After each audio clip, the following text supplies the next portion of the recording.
I love E.T. Yeah, it's probably my favorite movie of all So time. your name and outlet. Sure. And then you can begin. Alan Cerny with Vital Thrills. Loved your film. It Thank did you. really well last night. I saw something at the end credits that I had to ask you about, and that's Alec Gillis and Tom Woodruff Jr. Is that, Indeed. did I read that right? You sure did. Yeah. So what was it like working with them? I mean, those guys had made great alien monsters for years. Yeah, no, they were total rock stars. I was kind of starstruck to even get to meet them.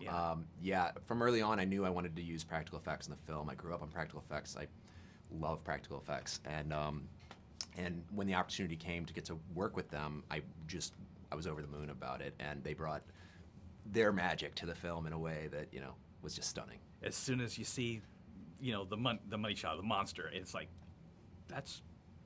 I was pretty impressed. They did really nice. great work. Yeah. So this is a film about trauma, and trauma and horror right now is kind of the subject matter. A lot of films are talking about it.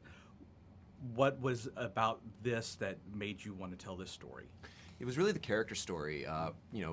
Rose as a character just really spoke to me, and it was something that I was interested. It was on my brain. I couldn't get it out of my head, and I needed to tell that story. So, I think that we are kind of all as a society starting to confront trauma more and talk about it more openly. And I think we're all sort of walking around carrying all this stuff inside of us that we keep hidden from the world. We mask with a smile, in fact. And I just wanted to explore that and see if I could take something that was like deeply human and twist it together with something that was extraordinary and evil and supernatural, and see if I could braid them together until they're indistinguishable from one another. Yeah, because I think as an audience, we're watching this, and we've all come across like 3 years of it, and watching this is a very cathartic experience. Even if it's scary, we're still like, you have the jump and then you have the laugh, right? You have the release, and there's a lot of moments like that in Smile. What do you think about horror right now as a genre, and how it's kind of the canary in the coal mine in a way of talking about these issues? Yeah, no, I think genre is a wonderful Trojan horse to explore an interesting topic, right?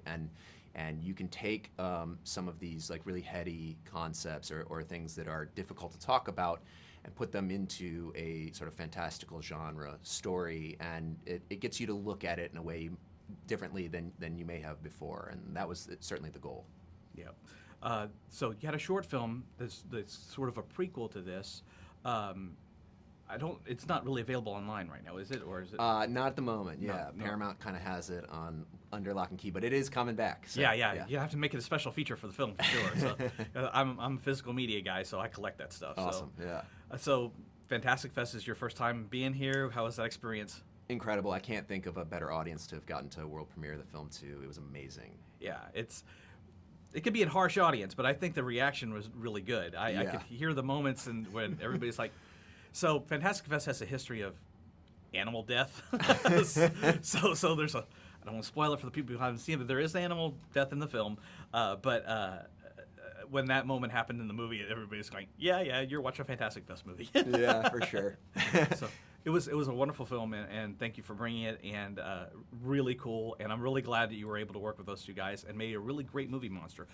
My last question, how hard is it to come up with an original movie monster? Because we've seen so many over the years, and everybody's pulling from different places. Coming up with an original movie monster, it seems pretty tough. So how do you go about doing that? Yeah, I think horror audiences have gotten so savvy now. They're so intelligent, and I think you always want to respect your audience's intelligence and not just you don't want to half-ass it. You want to give them something that's going to linger with them, and it's all about starting with some sort of theme or motif with the monster, and just exploring until you get it just right, and started with concept art and then all the way through to execution, just sort of carrying that torch on it. Yeah, the concept, the art of that monster was pretty great. I think that was everybody's one in the movie, so that was wonderful. I appreciate your time. Thank you very much. Absolutely, thank you.